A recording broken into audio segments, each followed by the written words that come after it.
Hey, it's 2024, and do you find yourself in prison? I mean, in this state of confinement, whether it is mental, physical, or spiritual? If so, I need you to stick around so we can just have a conversation about these barriers, these prisons that we find ourselves in, so that we can break free moving into the new year.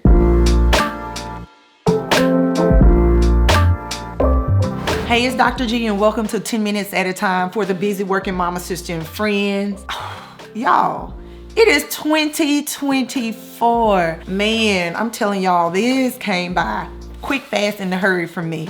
I think more specifically for me, because I've been ghost on this channel for a while. And the reason why is because I'm a general pediatrician. Cold and flu season hit. We got busy, and your girl picked up some little germs from one of my little sweet babies, and it just ended up being this vicious cycle of sinus drainage, hoarseness, which led to about 6 to 8 weeks of nothing. I mean, what I'm learning is that when there's intention, disruption is bound to follow. And honey, it was some disruption. For real. I am so happy to have you here again. Welcome to my channel. Look, y'all see I have my Grambling State University jacket on, and I want to give a shout out to Grambling State University, more specifically to the nursing program there, because they literally had a 100% passage rate on the NCLEX. And so that's the certifying exam for new nurses. So shout out to Grambling State University. So anyways, y'all, I was in my prayer closet, and I say prayer closet like it's something all spiritual. It's my closet. It literally is my closet. I have a little chair that I purchased from Amazon in there, and that's where I go to get away and steal away, to pray and to meditate and to read and do whatever I need to do. That's my area. So the other day I was in there and I was listening to this pastor talking, and so then he talked about Peter when he was in prison. I think it was Peter. Yeah, it was Peter when he was in prison, and how the angel of the Lord came in and supernaturally released him. And so that prison word stood out to me, and I was like, interesting.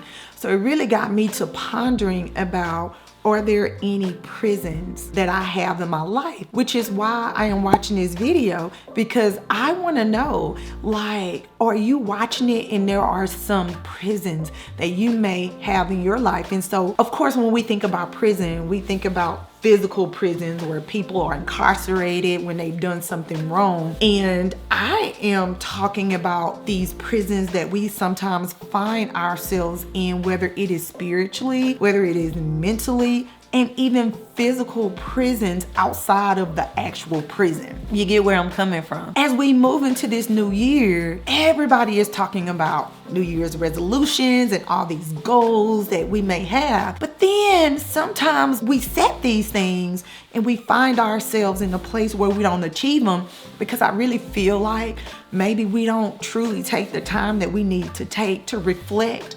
on the prior year. What worked for us? What did not work? Are there any areas in our lives that really may be holding us in bondage? And if so, what do we need to do about it? So if you're watching this video today, please go on this journey with me.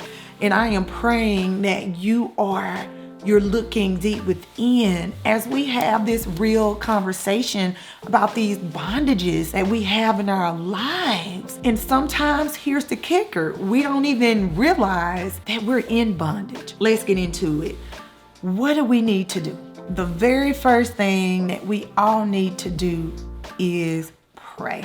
And just not any prayer, but pray. Lord, can you open my eyes to any areas in my life that are truly prisons where I am in bondage and I don't realize it? God, open my eyes to that. Please, Lord. And that is my prayer for me, and that is my prayer for you today. Open my eyes to the areas in my life where I am truly imprisoned.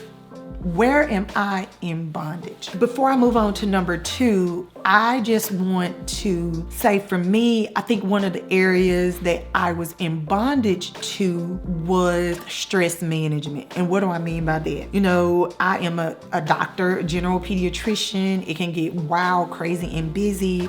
I am a wife, I am a mother. Sometimes I find it difficult balancing all of that. And on those days where I'm super stressed, say like it's a day where I'm on call, I will find myself stress eating. And so instead of like doing, and I did well there for a while, but then when life got crazy, I stopped. And so I stopped meal prepping and I would stress eat. And in the stress eating, it became 1 meal, then 2 meals, and then back to my old ways. And here I am 20 pounds heavier as I'm recording this video.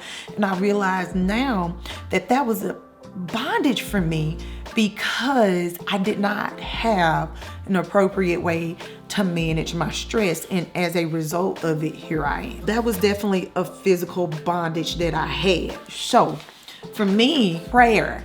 Lord, show me this. I know this. Now help me to break free from this imprisonment so that I can be healthy and do what you've called me to do and get the weight back off, right? And so that's kind of where I am with it. So the first thing again is pray. Gotta pray. The second thing is reflect. Literally taking the time to look back over this bondage and the effect that it has had on your life. And so some of you watching this video, it may not be the full stress cycle that you were imprisoned to. It may have been past trauma that you had. And due to that past trauma, there may be some unresolved hurt or pain that you have not dealt with. And because you have not dealt with that, that has become bondage for you. You've been imprisoned to that. And so it's important for us to think about these things, reflect on it, write it down, cut the television off, cut the radio off, cut the cell phone off, cut social media off, and just be quiet and still and reflect and think about it. Write it down, because when you own it, I think that that's one of the most important steps on our way to healing and effecting change. The third thing would be to take action. So now when we've prayed, we've asked the Lord to enlighten us, open our eyes to those things that may be prisons in our lives, and we've reflected on it, we've written it down. The next thing is to take action. So for some of you watching this video, it may be therapy, and I have definitely been there with the whole therapy thing, because that definitely was something that changed my life. For some of us, it may be budgeting, because there may be some financial bondages, some things that you're doing financially that had you in prison. So it may be getting on the budget, meeting with a financial planner or counselor to help you. So anywho, y'all, we are all trying to get through here, and in this new year, in conclusion, we want to live our best lives. And one of the ways that we can live our best lives is making sure we identify the areas in our life where we're in prison, where we're in bondage, and we make sure that we seek the Lord, pray, so that we can break free and move into our next. If you're watching this video and this is your first time here, I am Dr. G, and I am so happy to have you here. I pray that this has been a blessing to you, and if so, please like the video, subscribe to the channel, and share it with another busy working mama, sister, and friends so we can all get on through here together. And I will see you in the next video. Oh, before we go, click the link in the description box if you want to join the 10 minute at a time challenge for busy working mama, sisters, and friends. We would love to have you. You will go on a journey through your inbox. There's no gimmicks, it's free. All of those things just to get in the presence of the Lord, because we know when we are in his presence, that's where we get freedom and we have insight to move on to our next. I will see you in the next video. Talk to you later. Bye.